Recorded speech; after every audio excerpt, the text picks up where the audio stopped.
This is Ed. Welcome back to Global TV Talk Show. And I hope you like my new background here. And let's say hello again to Tatyana St. Germain, coming to us today from Orlando. Thank you very much for being on Global TV Talk Show again. And we're going to be Thank you for talking about having me. leadership development. Yeah. Okay. So it's 2024, and it's an election year in the U.S. and crazy things going on. And businesses, this past week, business just boomed. It was just Zoom. It was so quiet previously, and then all of a sudden, bang, people are returning phone calls and making deals. Are you finding that too? I think it depends on the industry, but yeah, there's usually some resolutions that are happening on a personal level and organizational level. Like, yes, we're going to invest in leaders, or yes, I'm going to invest in myself as a leader. So I do see that a little bit of that, but I think it's going to depend on the industry, how things progress throughout the year. There's just, as you pointed out, there's going to be a lot of uncertainty. It's freaky, isn't it? Yeah. So, Interesting. leadership development. So, there's leaders. I was just reading something as a warm up to this. Two kinds of leaders, well, it's probably more than two kinds, but one is people oriented and the other way is process oriented. And of course, the people oriented is what I think is better. But there's a whole lot of people who are probably more mathematically inclined rather than human interest, um, that process, and they become more, I would guess, just do it. I'm telling you, I'm the boss, you do it. And the other way is more collaborative, yeah, I guess that's a good word. Would you say collaborative as opposed to dictatorial? Yeah, nice versus tough. I've heard that terminology as well. I would say that there's as many leader types as there are leaders. Everybody is a unique combination of both traits, right? Going for the results and getting the results through people. We all understand that. That's common sense. But generally speaking, I would agree with you. There are leaders who like to build that reputation of a boss who achieves results. So they're very much they place higher priority on results, um, and they don't really care about the dead bodies that are left behind, as long as we achieve the results. And then there's another philosophy, if you will, where a leader wants to be managing people because they just love people. They want to interact with people. They want to be right there collaboratively working with them in the trenches. And generally speaking, those leaders are viewed as nice, but they may not be achieving results because the flip side of being nice, as opposed to being tough, is that they're not holding people accountable. So there's always a balance. You've got to be able to do both. And that is often a topic of my discussions, my coaching discussions, and my educational events on leadership development. You've got to recognize those traits inside yourself and see the value of that balance. So this is really interesting. Personally, I like the people process rather than process, people oriented rather than these are the rules and this is what's expected of you. Now, that is almost a combination of the two anyway, but Right. do you think it's generational, meaning the younger people in the workforce, they're so tech oriented, they grew up with a phone in their hand, and I grew up watching cowboy movies on TV, so it's totally different, but dating myself for sure. But when you do an assessment and you advise CEOs and companies about talent assessment and onboarding and how you could how you need to have that in mind right from the get-go, not after they're already hired. So would you like to do a deep dive on that thinking and let our audience know how you're thinking about this and about the seemingly more people-oriented approach that's becoming in vogue right now? It's definitely challenging to have four generations in the workplace, and it's not just age. It's more about the values and the beliefs that each person and maybe traditionally each stereotypically each generation may hold. Certainly technology changed things and kind of widened the gap between one generation and the next. I'm thinking of my 18-year-old and 17-year-old and how I grew up. And I know we often joke, yes, walked walked to school 2 miles in waist deep snow uphill both ways. And no phones, not even a party line until I turned 14. So it's a different world. And these kids basically grew up with with a phone in their hand, like you said. So different expectations. So the one unifying solution to all of this is communicate. When you work with people who are like-minded, you can afford the luxury of assuming things because you're on the same wavelength. You let's say you watch cowboy movies together, you know what to expect. You have the same set of beliefs and values. So you probably don't need to over explain things. But unfortunately, then if we take you as a leader, if we put you in charge of a bunch of 18-year-olds, well, you need to over explain things. You have to be very clear, very precise. Don't assume anything. Do not leave anything to the imagination.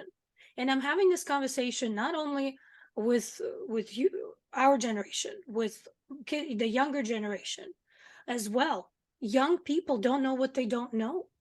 They have to be taught that just because they're all on the same wavelength and they can understand their abbreviations in their text messages, it doesn't mean that we can understand all of that. And it doesn't mean that's effective communication. It does not lead to you achieving the best results. And ultimately, all of us, all four generations and representatives of those four generations in the workplace want to achieve results. We want to be successful. We want to be fulfilled, and it's human nature. I've never met anyone who was fully engaged in losing. Right. Once you start losing, you're disengaged. You see ya. We're done here. Productivity. This is how companies lose people. Turnover costs are going skyrocket. Um, and that's why best in class research shows best in class companies use assessments. They invest in their people. They make sure they put the right people in the right positions. And certainly, most definitely, it's mandatory for the future of work for companies to invest in their high potentials and in their leaders. And again, majority of my conversations are around communication. What are the blind spots? How can we talk through all of that to tie all the pieces together? And then we can reconcile all the differences in beliefs. Because we're still all on the same bus. I know you like that reference to the seats in the bus. We're on the same bus. We're trying to get to the same direction. So the younger people are distrustful of somebody like my age. And when I would say, hypothetically, you don't know what you don't know. And so I have to tell you, you have to learn. And they're going to say, well, who says I have to learn that? No, I say it. So there's a disconnect and animosity like from the get-go, seemingly. It could be. Um, People don't do things they're supposed to do, or they don't do things you ask them to do for three reasons typically. They don't know what to do, they don't know how to do it, or they don't care. They don't know why you're asking. And this is where that last third piece is we as humans tend to kind of overlook because It's like, well, it's common sense. Go do this because I told you to, because it worked for me. And that's how we do things here. That's how we've always done things here. This is what you do, and this is how you do it. That's not enough. Not not when we have people who come from different backgrounds and again with different set of beliefs. We need to help them understand why is it that we do things the way that we do, and at the same time be open to an alternate approach. Maybe they have an idea. Well, how would you do it? Or why would do you understand why? Like, okay, so is there a better way to do it?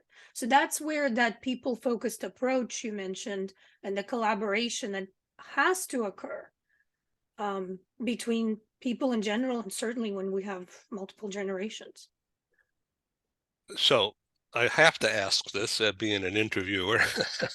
um, what about this aspect, this scenario, male, female, masculine, feminine, um, and in a onboarding situation? Okay, so should that be conducted differently per generation, per setting, per audience? Is there different ways of doing this? I think the way to show respect is to show that you're human and I'm human, and I'm going to treat you like a human. Everything else is irrelevant. Once again, studies show that it doesn't matter, everyone is capable of success. It's a matter of finding out what is it that you're wired to do, regardless of age, gender, or anything else. So what is it? What are your unique strengths as a human being? Because we're all born unique. And that's how you respect it, and that you build respect and trust with your candidates and future employees and existing employees. You have real conversations with them. You don't separate them into groups and then treat them differently or expect them to behave differently because they belong to a certain group, like we were just talking about different generations. Yes, there are certain trends, but at the end of the day, we're still all humans and we all want to be successful. So what's the secret to doing this kind of conversation by Zoom versus in a room together? Um, well, I think it's personal. Most people I know, I'd say 95% of people I work with are totally cool with Zoom. There's very little difference. I think it's more of a remnant of years past where we feel like I'll give you an example of my coaching situations, my coaching engagements. Um, when I start working with someone, we were having our first session or first conversation about coaching and how it's going to go. They might say, well, I prefer to be face to face. Well, and we can do hybrid, do some of these face to face, some of these via Zoom. And so I will accommodate their requests and we'll meet a couple of times in person, and then we'll meet a couple of times via Zoom. And what we find is that there's no difference. There's no difference as long as you give full attention without distractions to the person you're speaking with. I have not found differences. Now, when we talk about team building or taking a leadership team through a retreat or something of that nature, certainly being in person in the same room, physically being present, that's important. But there's ways to navigate Zoom environment, even with a group of people in the room, um, to be able to see their nonverbals and be able to communicate. It's, I guess you get out of it what you put in, and it goes back to respect and human connection. So this is really just plain talk between two people here, virtual, of course, and I'm getting it. It's clear. And so it's almost like a moot point now to talk about remote versus in person. It's just some preference, and the hybrid approach, of course, makes sense. So Yeah, hybrid is here to stay for sure. I would say so. I would agree. There's certainly industries and certain types of jobs that will Right. have to go one way or another more Right. You so. can't build a car Yeah. uh, remote. You have to be on the Yeah. line. Right. And I still would love to meet you in person. We always talk virtually. Someday. Yes, there of course absolutely. Meeting somebody in real life, it just adds the next layer. But getting certain things accomplished across the world and collaborating across the world, um, I think it's just amazing what this platform gives us. Okay, so let's take this to another level now. We don't want to have the audience run away from talking too much here. So, but we have a few minutes. Leadership is on display and not on display very well in in Washington. Okay, meaning government and politics, and uh, some are dancing better than others, and others are falling flat on their face. And like the budget considerations, or talking about, for instance, the defense secretary had a medical issue and he didn't want to talk about it. He just wanted it done. And yet there's others in the news that are saying, oh, he broke protocol and blah, blah, blah. He's making a really big deal. And it's, to me, it's stupid. I mean, I feel bad for the guy. Let him get his medical treatment quietly and get back to work. And so it's the same kind of thing in a company situation. How people are understanding what they're supposed to be doing, and how the leadership is understanding what they are supposed to be doing. And there's like a disconnect going on almost constantly. And so it adds to confusion. It adds, I wouldn't want to call it a waste of time and money, but it certainly is not pleasant. It's not easy until it becomes that way. And then that becomes a great place to work. And again, what you're talking about is communication and building Right. personal relationships at work.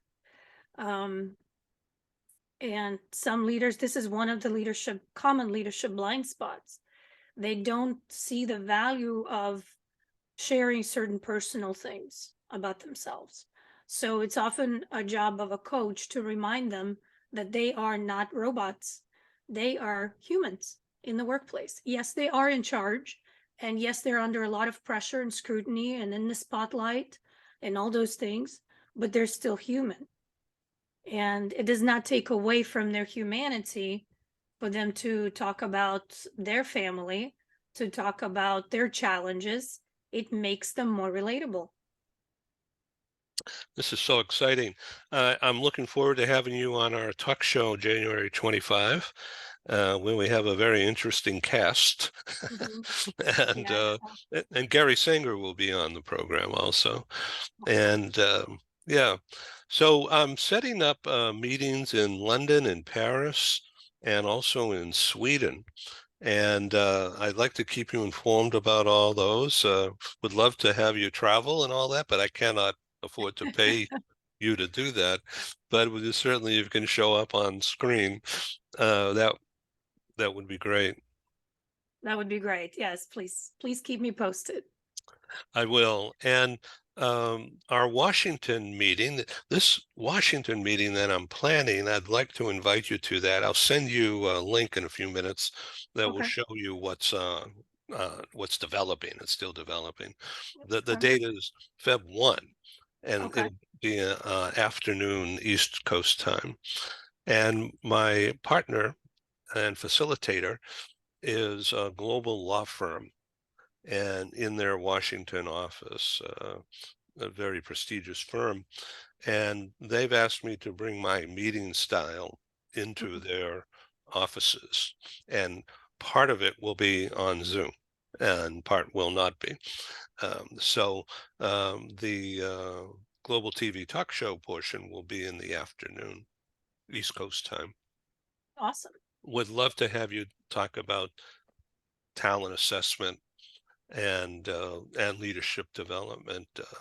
You'll have some really interesting people talking with you online, and I think doing this in Paris and London and Sweden will also be great, but of course different. Yeah. Yeah, sounds great. Looking forward to it. Yeah, looking forward to meeting you someday in person so we can do our own assessments in real Yes. There you go. Thank you, Tanya. Give people your website, or how do people find you? Yes, and I am active on LinkedIn, of course, so you can find me on LinkedIn. I think I'm the only Tatyana St. Germain on LinkedIn. And go to my website. There's a lot of good, helpful information on talent assessments and leadership development. Yeah, Greatpeoplemanagement.com. Greatpeoplemanagement.com. great. Okay. Thanks for being on Global TV Talk Show. I thought this was really basic stuff, but really important to be a foundation for added intercourse, added Mhm. involvement together under stressful situations sometimes. So Yeah. thank you. Have a good Thank you, day. Ed. Take care. Bye bye. Bye. Thanks.